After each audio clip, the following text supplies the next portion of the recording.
जय जिजाऊ, जय शिवराय. मत माझं, प्रतिक्रिया तुमची, यामध्ये आपलं सहर्ष स्वागत. मित्रहो, संतोष अण्णा देशमुख म्हटलं की अख्खा मस्साजोग आठवतं, बीड जिल्हा आठवतो. आणि त्याच बीड जिल्ह्यामध्ये संतोष अण्णा देशमुखांच्या क्रूर हत्येनंतर 1.5 वर्षानंतर ही पोटनिवडणूक लागली. आणि त्या निवडणुकीमध्ये संतोष अण्णा देशमुखांच्या पत्नीचा पराभव का झाला, त्यांच्या पाठीमागे जनमत का राहिले नाही, जसं दिसतं तसं नसतं, हीच गोष्ट खरी आहे का, असे अनेक विविध प्रश्न या निमित्तानं पडले. पण त्याचा जर उहापोह करायचा ठरला तर संतोष अण्णा देशमुख आणि त्यांचं कुटुंब, म्हणजे त्यांच्या पत्नी एक वेळ सरपंच होत्या, आणि संतोष अण्णा देशमुख यांचं पूर्ण 13.5 वर्ष जवळजवळ सरपंचपद हे त्यांच्या घरात होतं. त्यामुळं त्यांचे जे विरोधी होते स्वरूपानंद देशमुख यांनी तो कळीचा मुद्दा केला की आता निवडणूक बिनविरोध करून तुम्हाला काय साध्य करायचं. तुम्ही 13.5 वर्षात तुमच्या हातून कोणतं काम व्हायचं राहिले ते उर्वरित 1.5 वर्ष तुम्ही मागताय.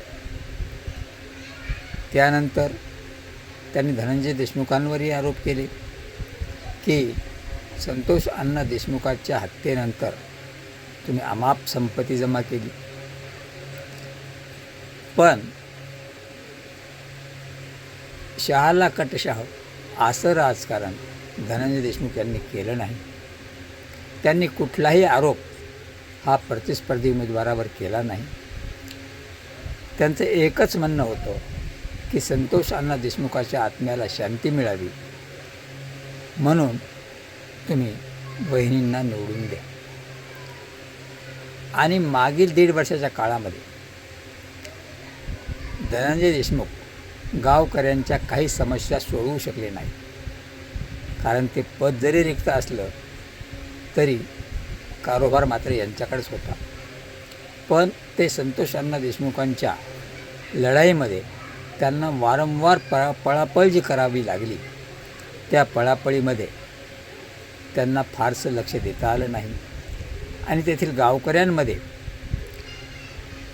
एक गैरसमज असू शकतो की ज्याप्रमाणे संतोष अण्णा होते त्याप्रमाणे त्यांच्या पत्नींना हा कारभार पेलवेल काय, त्या आपल्या समस्या समर्थपणे सोडवू शकतील का, असाही काही विचार काही लोकांनी केलेला असू शकतो. राजकारणात काहीही होतं, कधी कोण जिंकेल कोण हारेल हे वेगळं, पण 1.5 वर्षाच्या निवडणुकीसुद्धा स्वरूपानंद देशमुख यांच्या माणसांनी अमाप आणि वारेमाप असा पैसा वाटला आणि पैशाच्या जोरावर ही निवडणूक लढवली, असं खुद्द धनंजय देशमुख यांचंच म्हणणं आहे. पण तसा आरोप देखील धनंजय देशमुख यांनी केलेला नाही.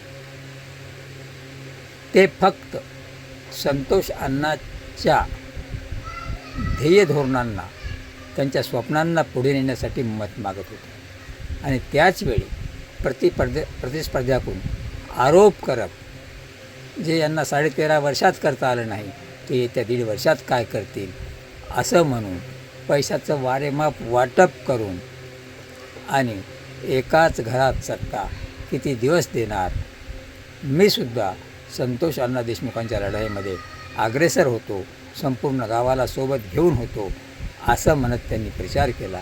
आणि या लढाईमध्ये जसं मागच्या लढाईमध्ये संतोष अण्णा देशमुख केवळ 9 मतांनी जिंकले होते, तसं पाहिलं तर त्याही वेळेस जेव्हा संतोष देशमुख जिवंत होते त्याही वेळेस 50% मतंही स्वरूपानंद देशमुख यांच्या बाजूनं होतीच. आणि आज ते 92 मतांनी फक्त निवडून आलेले आहेत. तेव्हा संतोष अण्णा देशमुख जाण्याच्या कारणानं बऱ्याच लोकांचा समज असू शकतो की आता आपल्याला एखादी स्त्री सरपंच करण्यापेक्षा पुरुष म्हणून स्वरूपानंद देशमुख यांनाच पसंती दिलेली बरी, म्हणजे गावचा विकास होईल. म्हणजे याचा अर्थ असा नाही की स्वरूपानंद देशमुख हे मसाजोगचे सरपंच संतोष अण्णा देशमुख यांचे कट्टर वैरी होते. ते राजकारण आहे. तेवढं निवडणूक झाल्यानंतरही ते संतोष देशमुखांच्या घरी गेले, त्यांच्या आईला, कुटुंबाला, सर्वांना भेटले. त्यांनी संतोष अण्णा देशमुखांच्या प्रतिमेला पुष्पहार अर्पण केला. त्यावेळेस संतोष अण्णांच्या आईनं एक प्रश्न केला की तुम्ही गुलाल का उधळला? ती तुझी बहीण नव्हते का? प्रश्न बरोबर आहे. पण त्यावेळेस स्वरूपानंद देशमुख हे निरुत्तर झाले आणि धनंजय देशमुख यांच्याशी त्यांनी बातचीत केली आणि आम्ही कायम तुमच्या पाठीशी आणि संतोष अण्णाला न्याय मिळवून देण्यासाठी अग्रेसर राहू ही भूमिका सांगितली.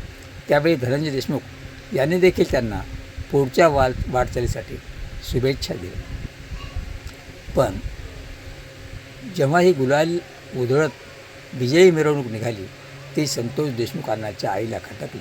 आणि ते बरोबर आहे, कारण तुम्ही निवडून आले, हार जीत हे स्वाभाविक आहे, जन्मत आहे. पण तुम्ही याचं राजकारण करून गुलाल उधळायला हवा नाही. कारण जनता ज्याला मतदान करील तो सरपंच होईल, ही बाब साहजिक आहे. पण या ठिकाणी ही निवडणूक संतोष अण्णा देशमुख यांच्या मृत्यूनंतर झालेली निवडणूक होती, म्हणून गुलाल उधळायला हवा नव्हता. आणि ती तुमची बहीण नव्हती का, असा प्रश्न देखील संतोष अण्णा देशमुखांच्या आईने स्वरूपानंद देशमुख यांना केला. तेव्हा ते निरुत्तर झाले. पण याचंच काही सानप गानप, काय मुंडे गिंडे, काही अकाउंट आहेत, ते राजकारण करतायत आणि म्हणतायत की संतोष अण्णा देशमुखांच्या पाठीमागं कोणीच नाही, यांनी अमाट पैसे खाल्ले, विकारू घर आहे, यांची बोलती बंद झाली, यांच्याकडून खासदार होते, आमदार होते, तरीही पराजय झाला. पण यांना एवढी घाई करायची गरज नाही, फेक अकाउंटवरून बोलायची गरज नाही. जरी संतोष अण्णा देशमुखांच्या पत्नी पराभूत झाल्या असल्या तरी दुसरा उमेदवार देखील देशमुखच आहे, मराठाच आहे आणि तो सरपंच झाला, यात काहीही वाईट नाही. निवडणुकीमध्ये स्वर्गीय पंतप्रधान इंदिरा गांधी यांना देखील हार खावी लागली होती. असं होत नसतं. निवडणुकीमध्ये एकाचा जय आणि दुसऱ्याचा पराजय हा ठरलेला असतो. जनता जनार्दन ज्याला मतदान करील त्याचा विजय असतो. तेव्हा याचं राजकारण न केलेलं बरं. म्हणूनच संतोष अण्णा देशमुखांची जी पत्नी या निवडणुकीमध्ये हरली, त्याचं एक कारण की त्यांनी पैसा वाटप केला नाही, केवळ संतोष अण्णा देशमुखाच्या नावावर मतं मागितली. आणि दुसरी कारण तेथील जनतेला वाटलं की एका स्त्रीपेक्षा पुरुष हा गावातील विकास कामासाठी चांगला राहील आणि गावचा विकास होईल. जेवढा भरोसा संतोष अण्णा देशमुखावर जनतेने दिला होता, तेवढा भरोसा त्यांच्या पत्नीवर करायला समाज कबूल नव्हता. म्हणूनच त्यांनी स्वरूपानंद देशमुख यांना निवडून दिलं. तेव्हा संतोष देशमुखाच्या पत्नीची ही हार नाही आहे असं मला तरी वाटतं. यावर तुम्हाला काय वाटतं? तुम्ही कमेंटद्वारे व्यक्त व्हा आणि याचं राजकारण करू नका. जर व्हिडिओ पटला तर लाईक, शेअर आणि सबस्क्राईब करायला विसरू नका. तो थांबतो. जय जिजाऊ.